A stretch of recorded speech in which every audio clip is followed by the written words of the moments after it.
रसिक हो नमस्कार आणि या दुसऱ्या सत्रामध्ये आपणा सर्वांचं हार्दिक स्वागत करतो आहे. थोर समाजसेवक अण्णासाहेब म्हणजेच विश्वनाथ शिवमूर्ती तोडकर सर यांची मुलाखत आपण घेत आहोत. आत्तापर्यंत आपण त्यांचं बालपण, कौटुंबिक पार्श्वभूमी, त्यांची घडण-जडण, त्यांचं प्राथमिक माध्यमिक शिक्षण, महाविद्यालयीन शिक्षण, सामाजिक जाणीव प्रकल्प, राष्ट्र सेवा दलातील कार्य, हा सगळा प्रवास आपण जाणून घेतला आहे. आता या पुढं काय घडलेलं आहे, आयुष्याच्या या पुढील टप्प्यामध्ये काय घडतं आहे ते आपण बघूया. नमस्कार सर. नमस्कार. आपलं या दुसऱ्या सत्रामध्ये हार्दिक स्वागत आहे. धन्यवाद. हां, आपण राष्ट्र सेवा दलामध्ये कार्य केलं, त्यावेळेस आपलं BAचं शिक्षण आपलं सुरू होतं. या पुढे काय काय घडत गेलं सर, विशेष गोष्टी? जरूर. हां, मुख्यतः कॉलेजच्या कालावधीमध्ये म्हणजे महाविद्यालयीन कालावधीमध्ये सामाजिक कामाची आवड लागली. सामाजिक जाणीव प्रकल्पामधून जाणीव ग्रुप निर्माण झाला. जाणीव ग्रुपने मुलांबरोबरचं, मुलांना शिकवण्याचं, शाळेत न जाणाऱ्या मुलांना एकत्रित करून त्यांना शिक्षणाचं धडं देण्याचं काम केलं. समाजातले विविध प्रश्न पाहताना त्या काळामध्ये पुण्यामध्ये चहाची दुकानं, विशेषतः अमृततुल्य दुकानं खूप असायची त्यावेळेस. याच नावानं म्हणजे ओम नर्मदेश्वर अमृततुल्य, ओम जाजी, ओम तुळजा भवानी अमृततुल्य, चहाची छोटी छोटी दुकानं असायची. या दुकानामध्ये लहान मुलं खूप काम करायची. अच्छा. त्यामुळे आमच्या ग्रुपमध्ये असा एक विषय आला की आपण मुलांचं तर काम शिकवण्याचं करतच आहोत, पण या मुलांचा पण सर्वे करू. त्यामुळे आम्ही चहाच्या दुकानामध्ये काम करणाऱ्या मुलांचा अभ्यास केला आणि मग त्यावेळेस असं मुलांचे, घरचे सामाजिक प्रश्न, तसेच मुलांच्या आईवडिलांचे आर्थिक प्रश्न हे सुद्धा समोर आले. आणि म्हणून मग आम्ही त्याच्यावर जाणीव जागृती करण्याच्यासाठी महागाई या विषयावरती पथनाट्य आम्ही सुरू केलं. तर त्यावेळेस आमचा एक खूप छान 5-25 जणांचा मोठा ग्रुप जमला. सामाजिक जाणीव प्रकल्पामध्ये पुण्यातल्या वेगवेगळ्या कॉलेजमधली मुलं एकत्र आली. कारण सामाजिक जाणीव प्रकल्प पुण्यातल्या वेगवेगळ्या कॉलेजमध्ये इंडियन इन्स्टिट्यूटनी राबवला.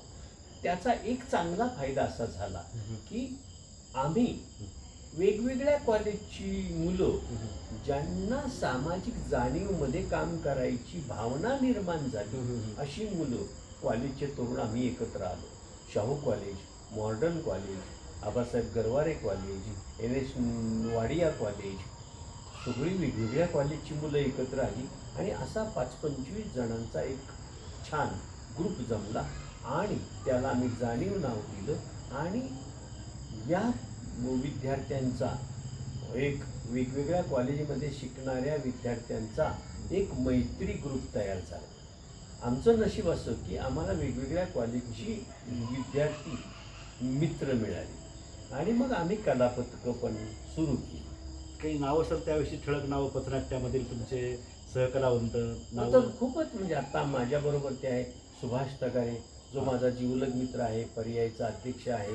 रामदास वाजे, ज्याचं मी नाव घेतलं मग पहिल्या ह्याच्यामध्ये, तो माझा जिवलग मित्र, तो एक्सपायर झाला. मधुकर बिबे, रविकांत आदरकर, आता तो पुण्यामध्ये मुलांच्या आणि कामगारांच्या विषयावरती विशेष अभ्यासक म्हणून रविकांतचं मोठं नाव आहे. संजय शिंदे आहे, तो पत्रकार आहे. त्यानंतर प्रवीण जोशी म्हणून आहे, तो पुण्यामध्ये रुपी कॉपरेटिव्हमध्ये काम करायचा मोठा मोठ्या हुद्द्यावरती तो आहे. अच्छा. अनिल कोकीळ आहे. कोके का? अच्छा. कोकीळ. अच्छा. हां. ज्ञानेश्वर जाधव आहे, तो पुणे जनता सहकारी बँकेमध्ये मॅनेजर आहे आणि मोठा कलाकार माणूस, अतिशय प्रभावी प्रतिभावंत माणूस तो आहे. त्याच्यानंतर त्यावेळेस नूतन शिरसाट नावाची कार्यकर्ती होती, खूप हुशारी, इंजिनियर, BE झालेली, एक्सपायर झाली कॅन्सरमुळं, परंतु ती होती. तर अशी अनेक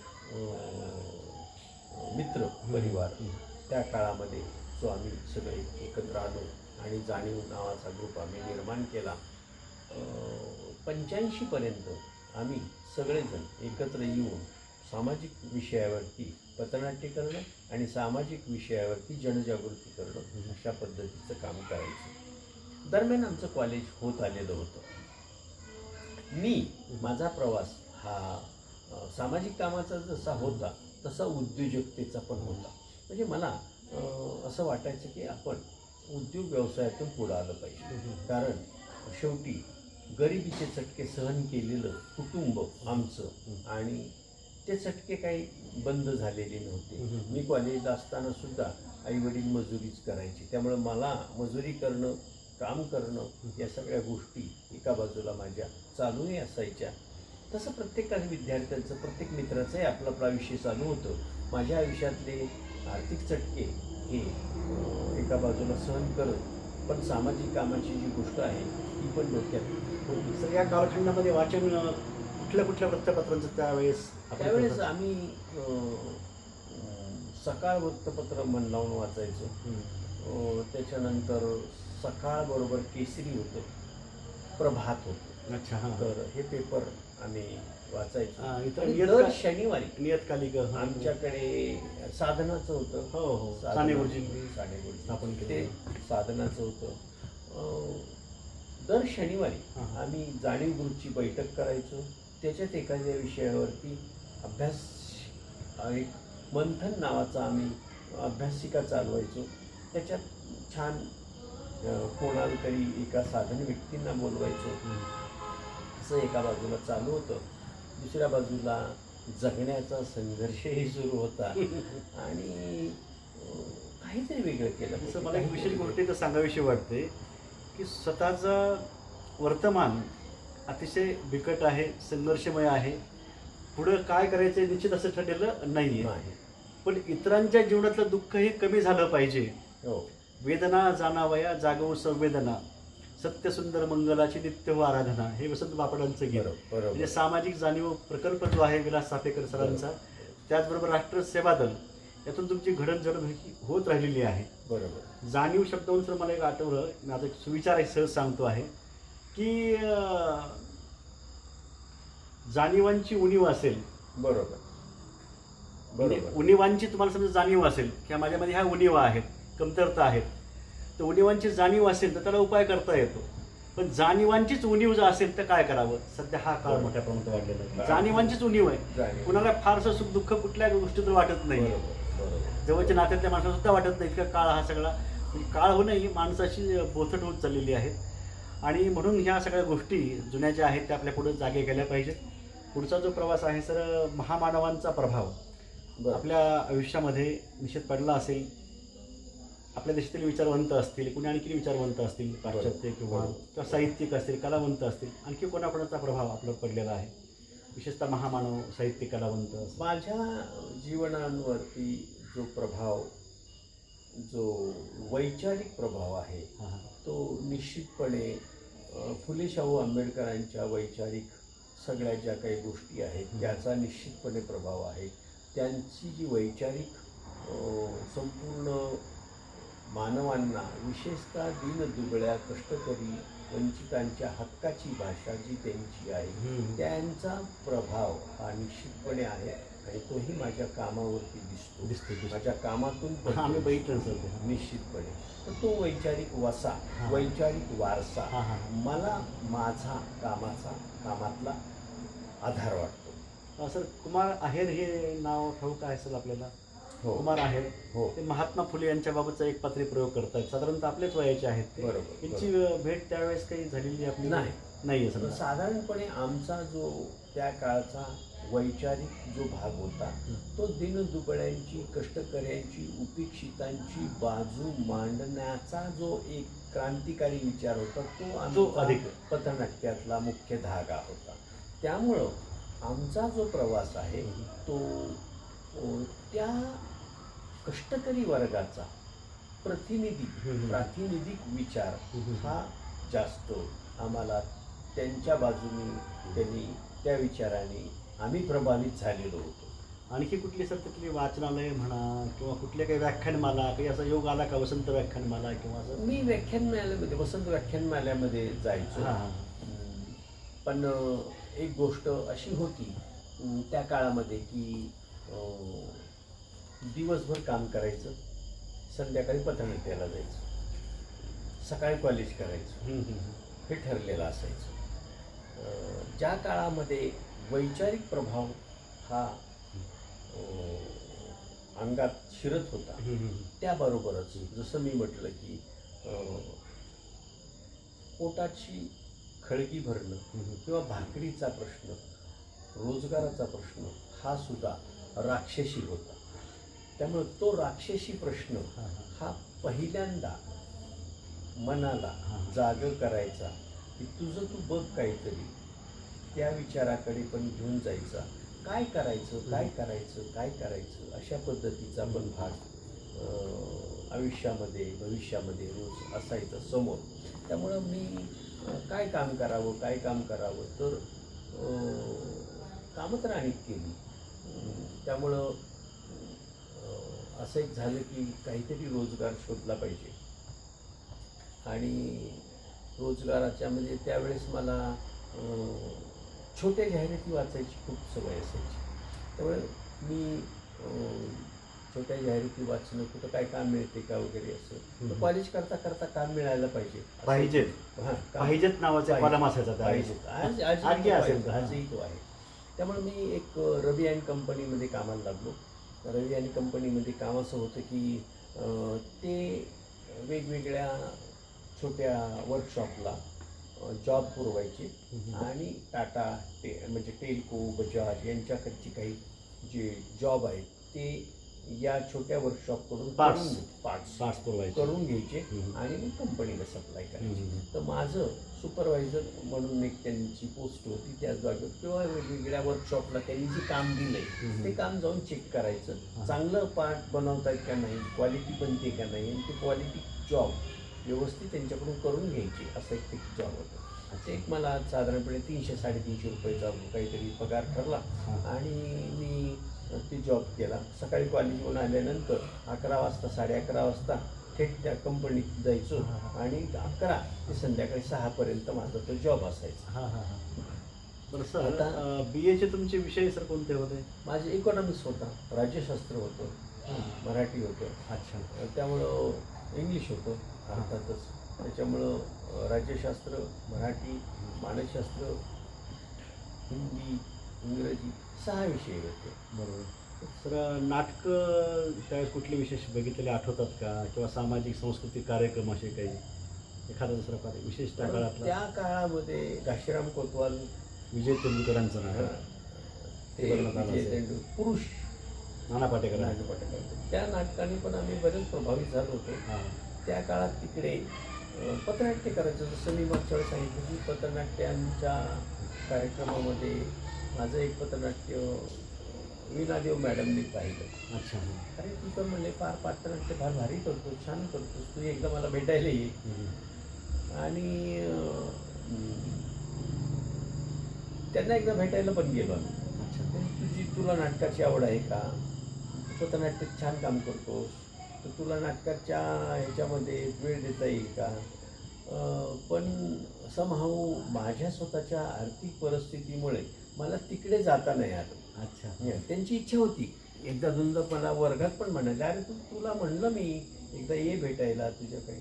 पण तो जो काही तिकडे जाण्याचा जो योग म्हणा किंवा त्या पद्धतीची परिस्थिती नाही झाली. त्यामुळं मी एका स्वतःच्या कामाची आणि आर्थिक परिस्थितीची जी सगळी घुसळण होती ती भागवणं हे होतं. मी जॉब केला, पण काही दिवस मला तिथल्या सगळ्या एकूण सिस्टम ज्या आहेत त्याच्यातून जॉब करणं शक्य नाही झालं आणि मी तो जॉब सोडला. त्यानंतर मग मला कोणीतरी सुचवलं की तू पाकिटं बनवण्याचा कारखाना सुरू करू शकतो. तर मी सुशिक्षित बेरोजगार योजनेच्या अंतर्गत जिल्हा सुशिक्षित बेरोजगार यंत्रणेला जिल्हा उद्योग केंद्राकडून 25,000ची फाईल दाखल केली. ती फाईल दाखल केली. त्याच्यामध्ये मी पाकिटं बनवण्याचं, एनवलप बनवण्याचा कारखाना सुरू करण्याच्यासाठीची मशिनरी, त्याच्यासाठी ते कर्ज मागितलं. मग त्याच्यात एक मुद्दा निघाला तांत्रिक, की तुला पाकिटच बनवता येत नाही तर तू कशाला कारखाना कसं काय बनवलं. तर मी त्या जिल्हाधिकाऱ्यांना मला सांगितलं की तू 2-3 महिन्यात पाकिटं बनवण्याचं जर शिकलास तर तुझी फाईल बनवतो, मंजूर करतो. मग मी कोणामार्फत? जिल्हा उद्योग केंद्र. जिल्हा उद्योग केंद्र. तर मग मी ते शोधून काढलं पुण्यात कोण पाकिटं बनवतंय. तर त्यांच्याकडे पाकिटं बनवायला शिकायला गेलो 2-3 महिने. तर त्यांच्याकडून शिकलो, त्यांचं ते सर्टिफिकेट घेतलं, ते पुन्हा जिल्हा उद्योग केंद्राच्या फाईलला जोडलं आणि माझी फाईल मंजूर झाली. मग मी त्या फाईलमधून जिल्हा उद्योग केंद्राच्या त्याच्यामधून 2 मशिनरी घेतल्या आणि पाकिटाचा कारखाना सुरू केला. तो पाकिटाचा कारखाना छोटा होता. मेडिकलची पाकिटं, गोळ्याची, औषधाची जी पाकिटं आहेत ती पाकिटं मशीन करायची. तो मी माझ्या छोट्या भावाला शिकवलं पाकिटाचं. वैजनाथ तोडकर. अच्छा, ते काय करतात? तो आता त्या पाकिटाच्या कारखान्याचा मोठा इंडस्ट्री आहे. बघा, म्हणजे किती विशेष गोष्ट घडलेली आहे. आता नवीन पिढीला फारसं माहीत नसेल हे. जिल्हा उद्योग केंद्रामार्फत बेरोजगारांना कर्ज मिळतं. त्यासाठी किमान 10वी परीक्षा तुम्ही उत्तीर्ण झालेलं असलं पाहिजे. त्यामुळे 10वी पास होणं किती महत्त्वाचं हेही मी सांगतो आहे. आणि त्यातून विशेष गोष्ट घडली की सरांनी आवड असल्यामुळं आणि गरज म्हणून त्यावेळेस कारखाना जो आहे पाकिट तयार करण्याचा तो सुरू केला. आणि त्याचा एक फार मोठा याचा एक व्यापक असं स्वरूप याला आले. ते मोठा व्यवसाय तो झाला आहे. म्हणजे तुमचे बंधू त्यावेळेस तुमच्यासोबत होते, ज्यांना तुम्ही शिकवलं, ते आता एक मोठे उद्योजक पुण्यामध्ये आहेत. त्याची मोठी आता क्वालिटी एनवलप्स म्हणून मोठी फर्म आहे नारायणपेठेमध्ये. त्यांना आप्पा सेट म्हणून ओळखतात. आत्ता ते नारायणपेठेमध्ये त्यांचं दुकान आहे, शनिवार पेठेमध्ये त्यांचं दुकान आहे. मोठी उलाढाल आहे. आता जवळजवळ 25-30 पाकिटं कारागीर बनवणारे 25-30 कामगार आहेत आणि मोठी इंडस्ट्री त्यांची आहे. तर त्यावेळेस माझे छोटे भाऊ आणि गोसाई वस्तीतली काही मुलं यांना मी पाकिटं कशी बनवायची ते शिकवलं. आणि नंतर खऱ्या अर्थाने त्या व्यवसायाला व्यावसायिक रूप हे माझ्या छोट्या भावाने दिलं.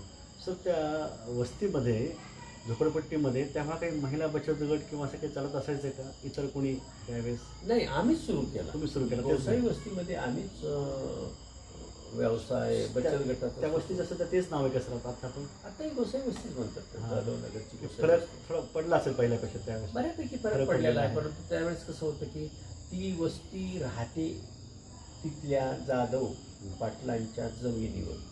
त्यावेळेस पूर्वी काय असायचं की ती वस्ती आणि गोसावी समाज जो भटका समाज तिथे म्हशी सांभाळतात, भाकड म्हशी सांभाळतात.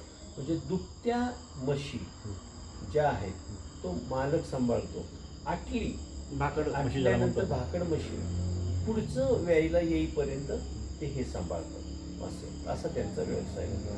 तर त्या काळी म्हणजे त्यांचं जे म्हशीचं शेणखत जे आहे तर ते मालक घेऊन जायचे. म्हणजे ज्यांच्या जागेत ते राहतात. आम्हाला असं वाटायचं की यांचं फुकट काय म्हणते नाही. तर त्यावेळेस त्या काळी आम्ही जवळजवळ 1981ला मोठं आंदोलन केलं. सकाळला मोठी बातमी आली होती फ्रंट पेजला. कोणतं? हे की गोसाई वस्तीतल्या लोकांनी त्यांचं जे शेणखत आहे ते शेणखत पाटील नेतात त्याच्या विरोधात केलेलं आंदोलन मोठं गाजलं. ते आंदोलन कात्रण सर त्याविषयी जपून ठेवली असतील आपण बऱ्यापैकी. कात्रण असतील. सर, पुन्हा तुम्ही तुमची ओळख होऊ लागली, थोर समाजसेवक, सामाजिक कार्यकर्ते असे. पुन्हा कधी त्या वस्तीमध्ये आपण जुन्या लोकांना भेटायला गेला असतात का? हो, अजूनही जातो. चांगली गोष्ट आहे. मी 85ला हा कारखाना सुरू केला. कारखाना सुरू केला एका बाजूला, पण दुसऱ्या बाजूला पथनाट्य करत होतो. सामाजिक कामाच्या वेगवेगळ्या ह्याच्यामध्ये सहभागी होत होतो. त्यामुळे माझं फार लक्ष त्या कारखान्यावरती होत नव्हतं. त्यामुळं माझं 25,000चं कर्ज, त्याचे हप्ते पण जात नव्हते. त्यामुळं बँकेला नोटीस आल्या. माझेच मित्र त्याचे जामीनदार होते. चेकपत्र माझे प्रवीण होता, ज्ञानेश्वर होता.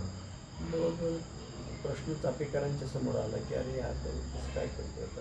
त्यामुळं मग माझ्या मित्रांनी माझ्या त्या कारखान्याचे हप्ते भरले मित्राने. बँकेत काम करणार त्याने त्यावेळेस पगार एवढी नव्हती. आणि ते कोणत्या बँकेत होते?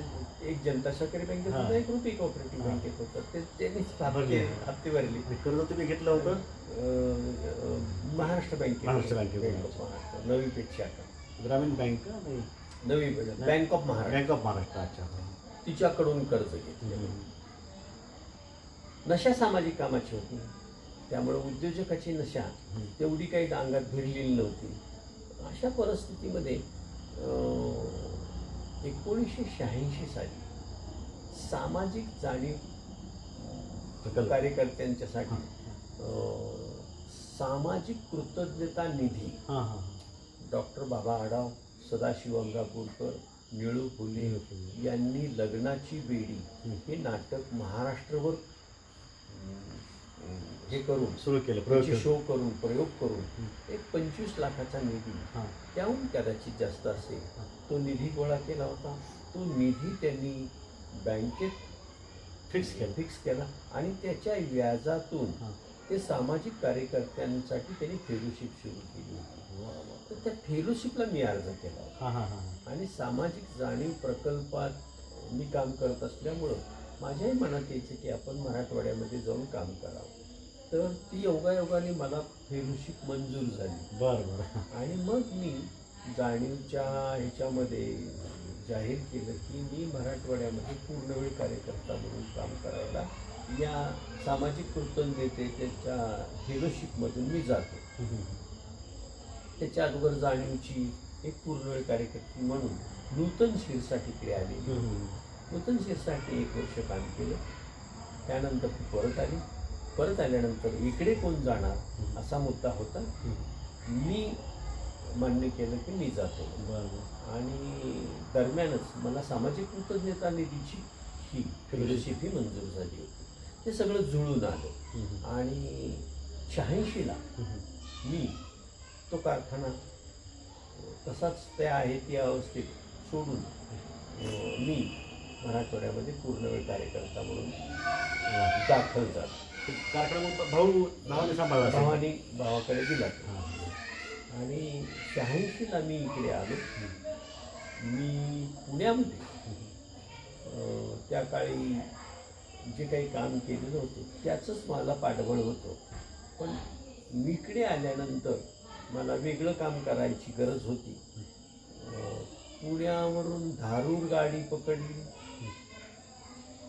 पहाटे 5 वाजता पुण्यातून मी कळंबला पोहोचलो.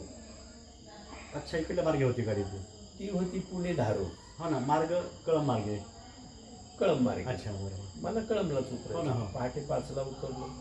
सकाळी गावाकडे म्हणजे इथे भोगजीला गेलो. आमचं जाणीवचं कार्यक्षेत्र भोगजी होतं. कशाचं? भोगजी म्हणून गाव. तुमच्या कार्यक्षेत्र? जाणीवचं कार्यक्षेत्र, सामाजिक कामाचं कार्यक्षेत्र जुनूतन मी निर्माण केलेलं होतं. मी इकडे आलो. त्यावेळेस 86ला मराठवाड्यात दुष्काळच होता. त्यामुळे रोजगार हमीची कामं काढली पाहिजेत. लोकांना रोजगार हमीच्या कामातून रोजगार निर्माण करणं एक सर्वात मोठं काम समोर होतं. त्यामुळं रोजगार हमीचा कायदा, रोजगार हमीच्या कायद्याने कसं काम मिळवायचं, नमुना क्रमांक 1 ते नमुना क्रमांक 4 असे जे फॉर्म आहे ते आम्ही छापून घेतले आणि गावागावामध्ये जाऊन रोजगार हमीच्या कामाच्या साठी जनजागृती करणं, त्याच्या माध्यमातून लोकांचे काम मागणीचे अर्ज भरून घेणं, ते भरलेले अर्ज तहसीलला दाखल करणं, असा एक मोठा झंझावात कार्यक्रम तो मी सुरू केला. आणि सोबत सहकारी त्यावेळेस कोणी? एकटाच रोज एका गावात जायचो. त्या गावात संध्याकाळी सभा घ्यायचो. रोजगार हमीच्या कायद्याची माहिती सांगायचो. गावात तुमच्या काम नसेल तर रोजगार हमीच्या कायद्याने काम मागा. कायद्याने काम मागणं हा तुमचा अधिकार आहे. त्यासाठी नमुना क्रमांक 1 भरा. अशा पद्धतीची विस्तृत संध्याकाळी कायदा केव्हा झाला सर? तो कायदा विसपागेंनी त्याचे हे होते ना विधानसभेचे सभापती का? विसपागे का काही विशेष त्यांचं आहे हो, म्हणजे आपल्याला आठवत नाही. अर्थात. बरं हां रोजगार हमीचा कायदा त्यांच्या माध्यमातून तयार झाला. नाव माझी तोंडावरती आहे, लगेच येईना मला. पण त्यांच्या त्या कृतीतून त्यांनी तो कायदा निर्माण केला. विसपागे पण त्यामध्ये आहेत का? हो. अच्छा. आणखीन पण रोजगार हमी कायद्याचे जनक जे आहेत, म्हणजे रोजगार हमी योजना रोजगार हे हमी कायदा नाही कायदा हा योजना जी आहे ती यशवंतराव चव्हाण वसंतराव नाईक यांनी ते त्यामध्ये आहेत सुरुवातीच्या त्यामध्ये. रोजगार हमी कायद्याची निर्मिती जी आहे ती ठीक आहे, नंतरच्या सत्रामध्ये नंतर आपण ती घेऊया. हो हो हो. पण विशेष गोष्ट घडली सर ती. अर्थात हां हां रोजगार हमीच्या कायद्याची जी अंमलबजावणी, महाराष्ट्र एक असं राज्य आहे की त्यांनी रोजगार हमी हा कायदा लागू केला. आणि कायद्याने काम मिळणं, कायद्याने काम मागणं हे लोकांच्या हक्काची गोष्ट होती. पण त्याच्याबद्दलची फारशी जाणीव, फारशी माहिती त्या काळामध्ये लोकांची नव्हती. हां आणखी गोष्ट आहे म्हणजे वसंतराव नाईक यांचा मोठा पुढाकार आहे रोजगार हमी योजना सुरू करण्यामध्ये. आणि ही योजना पुन्हा बऱ्याच राज्यामध्ये पुन्हा राबवली गेली. नंतर राबवली गेली. बरोबर. त्याचा कायदा आपल्याकडे झाला पहिल्यांदा बहुतेक. आपल्याकडे महाराष्ट्रामध्ये तो कायदा झाला. आणि तो माझा फोन दे रे इकडे, अच्छा ते माहिती असेल ती. त्याच्यामध्ये आहे ना रोजगार हमीचा जो कायदा आहे. हां तो साधारणतः केव्हा झाला कायदा? त्या म्हणजे 72च्या ज्यावेळेस दुष्काळ झाला, हां. दुष्काळामध्ये रोजगार हमीची जेव्हा कामं सुरू झाली आणि रोजगार हमी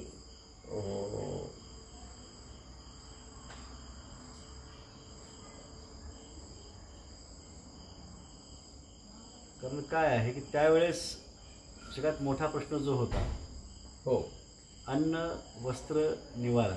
बरोबर आहे. मग त्यासाठी शासन ते करत आहे, परंतु उपेक्षित घटक जे असतील त्यांना याची फारशी जाणीव नाही आहे. त्यांना तो न्याय मिळवून देणं हा जो भाग आहे तो अतिशय महत्त्वाचा आहे. बरोबर बरोबर. हां तुमचं म्हणणं बरोबर आहे. हां. वसंतराव नाईक हां यांनी 1972 मध्ये हां. दुष्काळामध्ये निर्माण झालेल्या परिस्थितीला सामना करण्यासाठी या योजनेची सुरुवात केली. मुख्यमंत्री वसंतराव नाईक. हां बरोबर आहे बरोबर आहे. पण त्याचे जे कायदा वसंतराव नाईकांनी जो कायदा, जो समिती निर्माण केली ना याची, ती जी समिती आहे त्या समितीने याचं कायद्यात रूपांतर केलं. पण त्याला मूर्त रूप वसंतराव नाईकांनी दिलं. त्यांच्या काळामध्ये कायदा पण त्यांनीच केला. हां त्यांच्या म्हणजे रोजगार हमी योजनेची सुरुवात पण वसंतराव नाईकांनी केली. पुन्हा त्याचा कायदा त्यासाठीचा कायदा होण्यासाठी ती समिती पण तयार केली गेली. आणि त्याला मूर्त रूप, कायद्यात रूपांतर ह्या ज्या गोष्टी आहेत त्यामध्ये पण वसंतराव नाईक आहे. हो हो. आणखीन काय सांगता येईल सर आपल्याला? विशेष विसपागेंचा काही उल्लेख होता का? बहुतेक नाही वाटत याच्यामध्ये जास्त. आणखी माहिती आहे का त्यामध्ये काही? हो हो. अच्छा.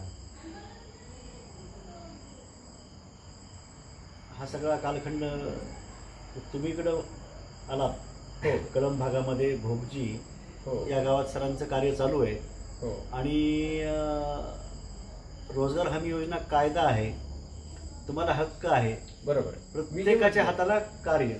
विसपागे हां हे 1921 रोजी त्यांचा जन्म सांगली जिल्ह्यात झाला. ते रोजगार हमी योजना, एम्प्लॉयमेंट गॅरंटी स्कीम याची जनक आहे. अच्छा अच्छा. बरं. विसपागेंच्या अध्यक्षतेखाली समिती ती समितीने नाईक वसंतराव नाईकांनी ती स्थापन केली. करेक्ट. आणि विसपागेंनी त्या रोजगार हमी कायद्याची संपूर्ण संहिता लिहिली आणि ती वसंतराव नाईक मुख्यमंत्री असताना ती लागू केली.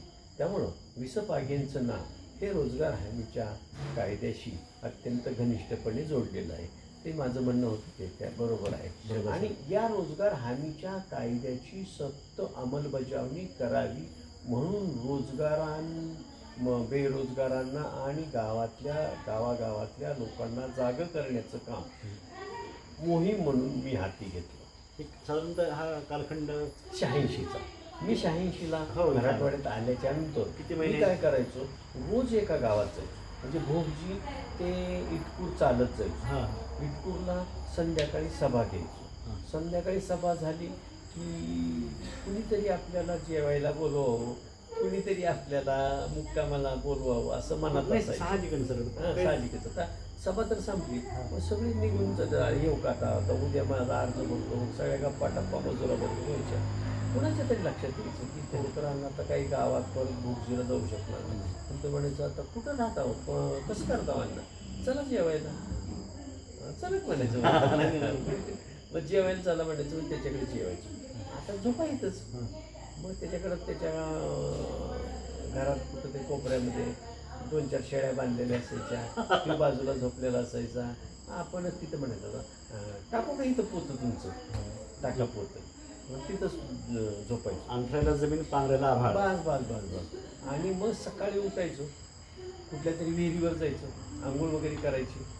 आणि मग पुढचं कार्य पुढचं काय तिथं कुठेतरी बनायचं आंघोळ की आता काय आणा कुठं जायचं. 9ची गाडी असायची. चला मग तुम्ही काय करा म्हणायचे, जेवण करा आमच्याकडं. आणि मग कोणीतरी जेवायला बोलवायचं, जेवण करायचं, त्याच्याकडे गाडी पकडायची. ती रात्री ज्यांनी अर्ज भरलेले आहेत ते घ्यायचे आणि तशी दाखल करायची. एक मला सर सांगावं असं वाटतं की संन्यासी हा एका गावी थांबत नाही. एक मुक्काम झाला की पुढच्या गावात. बरोबर. तसं सरांचं हे 86-87चा काळ माझा तसा गेला. दिवसभर मग तहसील, पंचायत समिती असं ते करायचं. संध्याकाळी मग आता आज कुठं जायचं, तर मग चला आज मांडव्याला जाऊ. मग मांडव्याची गाडी पकडायची. मग मांडव्याला जायचं, ग्रामपंचायतीमध्ये जायचं. ग्रामपंचायतीमध्ये तो कोतवालला बोलवायचं. कोतवालाला सांगायचं की मी अशी गाणीचं शेतकरी शेतमजूर पंचायतचं काम करणारे सामाजिक कार्यकर्ते आज आपल्या गावामध्ये रोजगार हमीच्या कायद्याची माहिती सांगण्यासाठी आलेले आहेत. ज्यांना रोजगार हमीच्या कायद्याची माहिती ऐकायची आहे त्यांनी ग्रामपंचायतीकडे जमावे अशी त्याला दौंडी द्यायला लावायची. मग तो दौंडी द्यायचा. तर ते महात्मा गांधी यांचा विचार अंबाजोगाईला जी 1900 मला वाटतं 82-83च्या सुमाराला व ते 83ला मानवलोक संस्था ही स्थापन झाली. बरोबर. द्वारकादास लोहिया असतील, बरोबर, नारायणदादा काळदाते असतील, बरोबर, इतर त्यांचे सहकारी यांनी ही संस्था स्थापन केली. मी तिकडं फिरायला जात असताना तिथे एक असं विचार लावले, ते इंग्रजीमध्ये आहेत, ते मराठीमध्ये सांगतो. गांधीजींचा विचार आहे की तुम्ही ग्रामीण भागात जा, तेथील लोकांमध्ये मिसळा. बरोबर. त्यांची भाषा, त्यांच्या समस्या जाणून घ्या, त्यांच्याकडून तुम्ही शिकून घ्या आणि मग तिथं काय करायचंय ते ठरवा आणि नंतर त्यांना शिकवा. बरोबर. हे प्रत्यक्ष असं कार्य जे आपलं आहे बरोबर ते यानुसार चालू आहे. महात्मा गांधीजी म्हणायचे की खेड्याकडे चला. आता सध्याचा काळ बदलला, लोक खेड्याकडे आणि विशिष्ट शाळेमध्ये प्रवेश काय घेतात तो विषय फार वेगळा आहे. बरोबर. असा भाग त्यामध्ये आहे. पुढील जो भाग आहे सर आपला, मग नंतर पुढं मग काय झालं, पुढचा काल रोजगार हमीच्या त्या कार्यकाळामध्ये रोजगार हमीचं काम मागण्याच्यासाठीचं आंदोलन करणं असा तो कालावधी होता. त्याच्या त्या घटना खूप आहेत. एकदा मुख्यमंत्र्यांचा दौरा होता उस्मानाबादला. कोणते त्यावेळेस मुख्यमंत्री विलासराव देशमुख 87-88चा कालावधी. मुख्यमंत्री वसंतदादा होते. वसंतदादा नव्हते, शंकरराव किंवा सुधाकरराव नाईक बहुतेक ते असतील असावेत. सुधाकरराव नाईक असावेत. हां मग ठीक आहे. त्याच्यानंतर सुधाकरराव नाईकांचं नंतर ते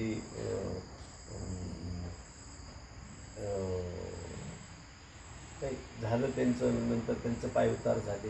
परंतु त्या काळामधले जे मुख्यमंत्री होते त्या मुख्यमंत्र्यांचा दौरा हा धाराशिवला होता आणि सक्त असा आदेश होता की सगळी रोजगार हमीची कामं चालू राहिली पाहिजे. मी भोगजीवरून इटकूरला चालत गेलो आणि इटकूरवरून मग चालत मी मांडव्याकडे निघालो.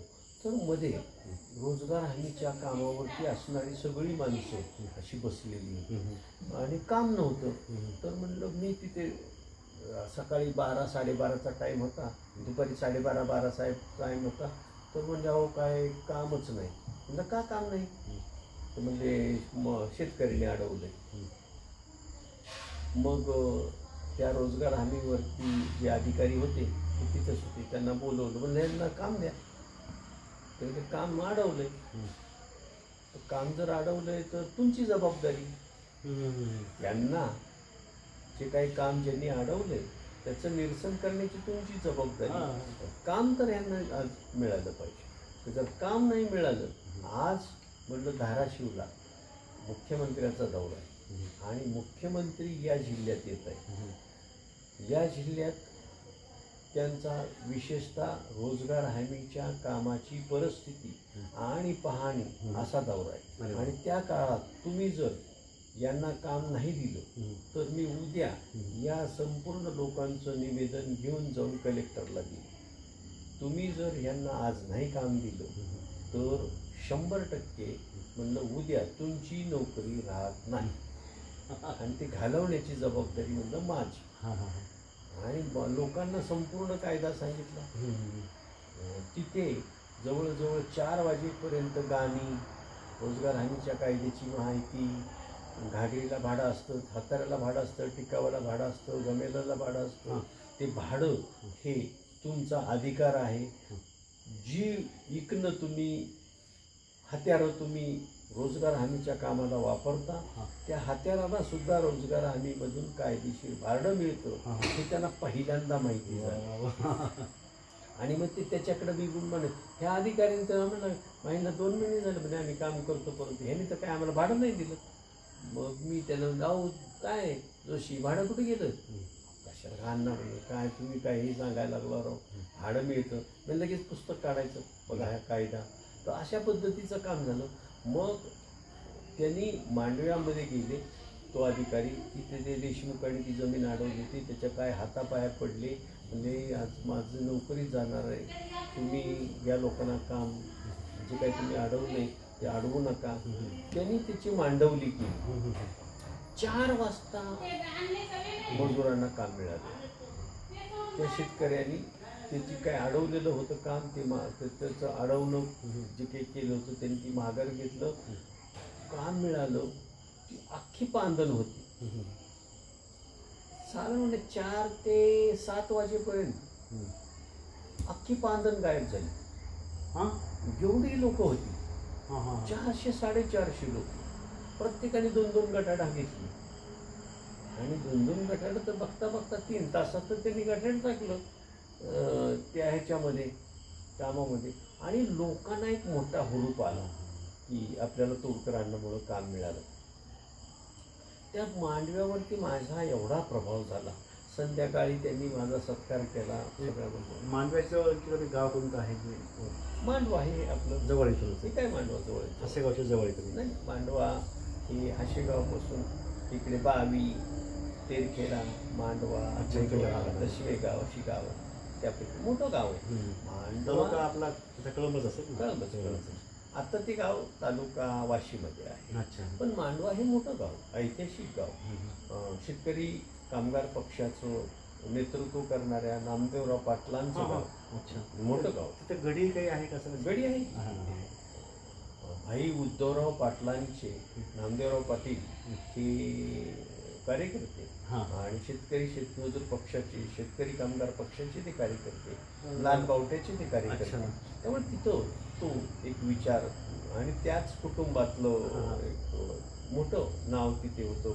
मांडवा नाव हे शेतकरी कामगार पक्षाचे नेते यांचं गाव. त्याच्यामुळे मांडव्याला एक ऐतिहासिक पार्श्वभूमी. शेतकरी संघटनेचे नेते जोशी यांना आपण कधी भेटलात का सर? असं काही नाही.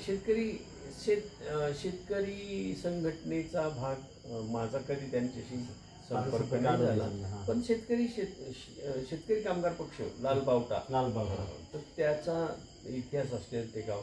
त्यामुळं त्या काळामध्ये 86ला मग मी काय करायचो, दिवसभर कळमला असायचो.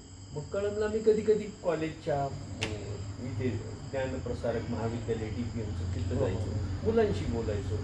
रोजगार हमीची वेगवेगळी झालेली आंदोलनं त्याची माहिती मी कॉलेजच्या पोरांना द्यायचो. हो सर, ज्ञानदेव मोहेकर यांना तुम्ही भेटला असताल का? मोहेकर गुरुजींना भेटलो ना. ज्ञानदेव मोहेकर म्हणजे अशोक मोहेकर वडील, त्यांचे वडील. आणि कॉलेजचं पण नाव तेच आहे. हो हो, मोहेकर गुरुजी म्हणून त्यांची त्यावेळेस सर गुरुजी होते, शिकवायला होते त्यावेळेस. ते गुरुजींना मी भेटायचो त्यावेळेस. महाविद्यालय होतं का? होतं ना. अच्छा, होतं ना. स्थापना 70च्या सुमाराची का बहुतेक असं का मला पण नाही. हो, पण मी आलो तेव्हा ते कॉलेजची मध्ये मी 86-87 ला आलो ना.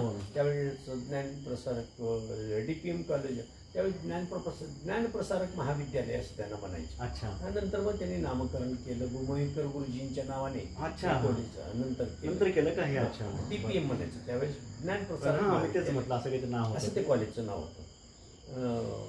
तर त्या कॉलेजमध्ये मग विद्यार्थ्यांच्या बरोबर की माझा संवाद व्हायचो. मग कॉलेजच्या विद्यार्थ्यांना बरोबर घेऊन मग मी रोजगार हमीच्या विषयावरती पथनाट्य बसवलं. ज्यांना कॉलेजच्या विद्यार्थ्यांना पथनाट्याची आवड आहे किंवा नाटकाची आवड आहे अशी काही मुलं जमवली. नंतर मग त्या मुलांच्या माध्यमातून मी रोजगार हमीच्या प्रश्नावरची जाणीव जागृती संपूर्ण धाराशिव जिल्ह्यामध्ये करायचं काम घेतलं. त्याच्यातले बरेच कार्यकर्ते आज त्यावेळचे विद्यार्थी आज माझे शिष्य पण आहेत आणि संस्थाचालक पण आहेत आणि कार्यकर्ते पण आहेत. त्यांनी नंतर मग माझ्यासोबतच त्यांची एक मोठी छान गट्टी झाली. ठळक नावं काही? रोहिदास वाघमारे, ते आता भूमिपुत्र वाघ म्हणून आहेत. उमरग्याला त्यांची एक मोठी संस्था आहे समाज विकास नावाची. रमेश भिशे आहेत, ते बीडचे आहेत. त्यांनी जनविकास नावाची सामाजिक संस्था सुरू केलेली आहे. ती केजला आहे, आता इथे आहे माळेगावच्या रस्त्यावर त्यांची संस्था आहे. मधुकर धस म्हणून एक छान कार्यकर्ता होता, त्यांनी विदर्भामध्ये मी त्याला पाठवलं होतं. दिलासा नावाची एक मोठी संस्था. हो, मी मग तुमचा एक कर्मचारी त्यांना बोललो, मधुकर दास यांच्यामुळे मी इथं आलो म्हणले. हां, तुमचं नाव तुम्ही सांगितलं? दिगंबर. हां, त्यांचं आडनाव दिगंबर जे आहे ते. हां, बोलले ते करून आले. हां, सतीश टोणगे. सतीश, मी ज्यावेळेस इकडे आलो त्यावेळेस सतीश लोकमत एकमतचं लिखाण त्यांनी चालू केलं. त्यावेळेस ते कॉलेजला होते. मी जाणीवचं काम करत असताना कॉलेजवरती जेव्हा जायचो त्याच काळामध्ये ते पत्रकार झालेले आहे. त्यामुळे त्यावेळेसपासूनचा त्यांचा आणि माझा मित्रत्वाचा असं लोक आहे. अशोक शिंदे जे दैनिक सामना चे पत्रकार आहेत, अशोक शिंदे आहेत, तर तेही त्यावेळेस त्या दरम्यान कॉलेजला होते. त्यानंतर भोगजीचे भारत खराटे, आता तो तिकडे कोल्हापूर, सातारा, सांगली एरियामध्ये चाटे ग्रुप ऑफ एज्युकेशनचं प्रमुख आहे. तर तिकडे एक मोठं शैक्षणिक काम त्यांनी उभं केलेलं आहे. ते माझ्याबरोबर ती पथनाट्य आणि जाणीव जागृतीच्या कार्यक्रमामध्ये असा एक मोठा संच विद्यार्थ्यांचा माझ्यासोबत होता. विशेष गोष्ट आहे, साधारणतः 2 दिवसांपासून अव्याहतपणे वेगवेगळ्या साहित्यिक, कलावंत, समाजसेवक यांच्या मुलाखती मी घेतो आहे. व्यक्ती महात्म्य आपल्यापुढं सांगतो आहे. कळंब या शहराचं मला वैशिष्ट्य जे जाणवलं ते मी सांगतो आहे. उत्तुंग व्यक्तिमत्व इथं आहेत, वेगवेगळ्या क्षेत्रात ज्यांनी आपलं कर्तृत्व गाजवलं आहे. मग ते सतीश टोणगे असतील, पत्रकार, साहित्यिक, ज्येष्ठ साहित्यिक असलेले KV सर्वदे सर असतील, बरोबर आहे, थोर समाजसेवक विश्वनाथजी तोडकर असतील, गझलकार शेखर गिरी असतील, अशी कित्येक व्यक्ती. आणि ह्या सगळ्यांना मी भेटताना प्रत्येकजण एकमेकाविषयी आत्मीयतेनं सांगतायत आणि एकमेकांना कसं सहकार्य झालेलं आहे, कशी मदत झालेली आहे, हे सगळं सांगतायत. हे खूप चांगलं वाटतंय मला. अगदी अगदी बरोबर. आणि त्यावेळेस ही सगळी आम्ही घडण्याचाही काळ होता आणि मी स्वतःही घडण्याचा काळ होता. मीही तरुणच होतो. KV सर्वोदयांचा काही संदर्भ आहे का त्यावेळेस? 87च्या. बरोबर आहे, अगदी. मी इकडे आल्यानंतर जसं तिकडे काम करत होतो मुलांचं पुण्यामध्ये, तसं कळंबमध्ये आल्याच्या नंतर आम्ही मुलांसाठी गावागावामध्ये अभिरुची वर्ग चालवायचो. अभिरुची वर्ग, त्याला आम्ही तोपर्यंत नाव दिलेलं होतं. मी साधारणपणे 4, 4:30, 5 वाजता गावात पोचायचो. कामगार, शेतकरी, शेतमजूर कामावून येऊन जेवण खाऊन करून बैठकीला येण्याचा 8 वाजेपर्यंतचा वेळ असायचा. ते 8 वाजता बैठक आमची सुरू व्हायची. मध्ये खूप वेळ असायचा. मग त्या काळामध्ये आम्ही अभिरुची वर्ग चालवायचो. मुलांच्या बरोबर खेळ, गाणी, गोष्टी असा वेगवेगळे प्रकारचे खेळ घ्यायचो त्यावेळेस मुलांच्या. त्यामुळं असा भले गावामध्ये 100-200 मुलं जमायची आणि मग तेवढा सगळा गलका व्हायचा. मग ती मुलांचं खेळ घेणारे मग तोडकरांना गावात आलेत अशी ओळखच व्हायची. त्यामुळं पावतीच पोचायची गावात. आणि मग मी मुलांचं खेळ, गाणी, गोष्टी घेऊन झाल्यावर ते बघायला कोणीतरी आलेलं असायचं, मोठी माणसं. मग मला आता थांबवायचा असायचा खेळ. आता मी पोरांना निरोप द्यायचो की आता तुम्ही घरी जायचं. घरी जाऊन आईवडिलांना सांगायचं की रोजगार हमीची माहिती आता तोडकरांना देणार आहे. ती 2 अडकांची माहिती ऐकायला आता तुम्ही पालकांना असं बोलवायचं, तुम्ही ग्रामपंचायतीकडे जायचंय. जेवण खाऊन करून प्रत्येकाने आपापल्या आईवडिलाला सांगायचं की रोजगार हमीची माहिती ऐकण्यासाठी इकडे जायचंय म्हणून. तर तसा निरोप द्यायचो आणि अभिरुची वर्ग संपवायचो. दरम्यान कुणाकडे तरी जायचो मी, पटकन जीवन यायचो आणि लगेच नंतर मुलांच्या बरोबरचा वर्ग संपला की मी रोजगार हमीची माहिती द्यायचा, लोकांच्या बरोबरचा कार्यक्रम सुरू करायचो. के.व्ही. सरवदे सरांचं. आणि त्या दरम्यान मुलांच्या बरोबरचं कथा आणि कविता याच्याबद्दलची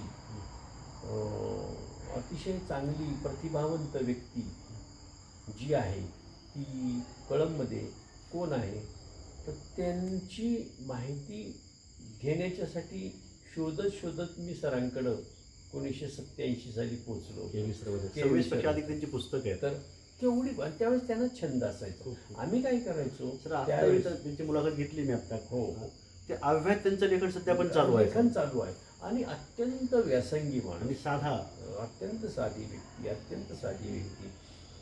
उन्हाळ्याच्या सुट्टीमध्ये आम्ही मुलांचे शिबिर घ्यायचो आणि त्या शिबिरांसाठी मग बोराडे सर, मग के.व्ही. सरवदे सर, हो, भास्कर चंदनशिव सर, भास्कर चंदनशिव सर त्या काळात तिथे राहतात. ते बीडला वगैरे बर्फिम कॉलेजला होते. कळंबला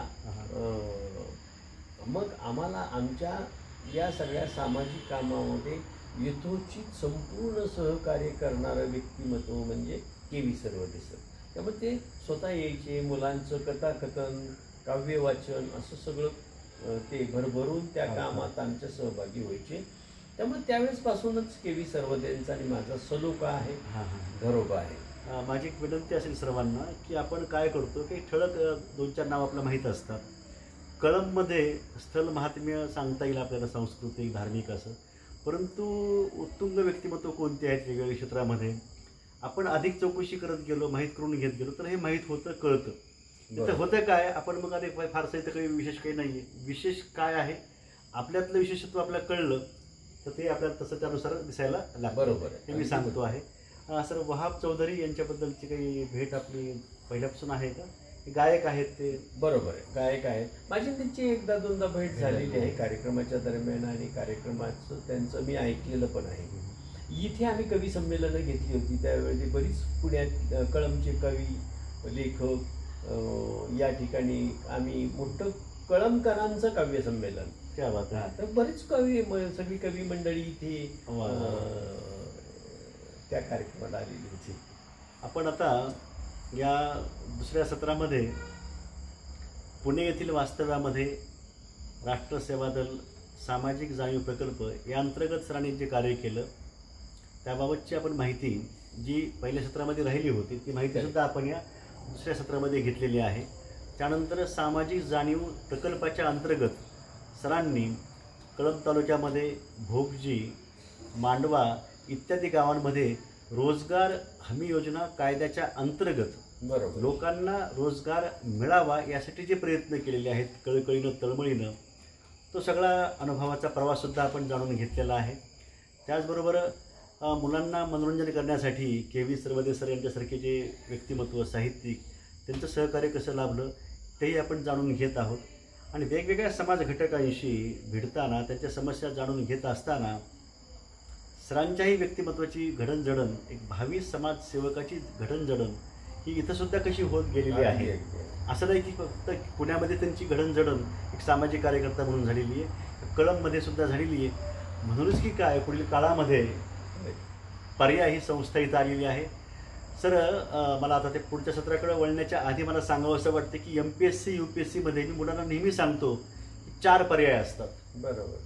आपल्या जीवनामध्ये आपण 2 पर्याय की काय करायचं आणि काय करायचं नाही हे आपण ठरवलं पाहिजे. बरोबर. बऱ्याचदा म्हणतो आपण आता याला काहीच उपाय नाही, मग करावं काय, पर्याय काय? तो पर्याय असतो थोर समाजसेवक विश्वनाथ शिवमूर्ती तोडकर सर, ज्यांना आपण इथं साक्षात करत आहोत, जाणून घेत आहोत. पुढील सत्रामध्ये अधिक सविस्तर पुढील प्रवास सामाजिक कार्याचा आपण जाणून घेऊ. तोपर्यंत नमस्कार. धन्यवाद. नमस्कार सर.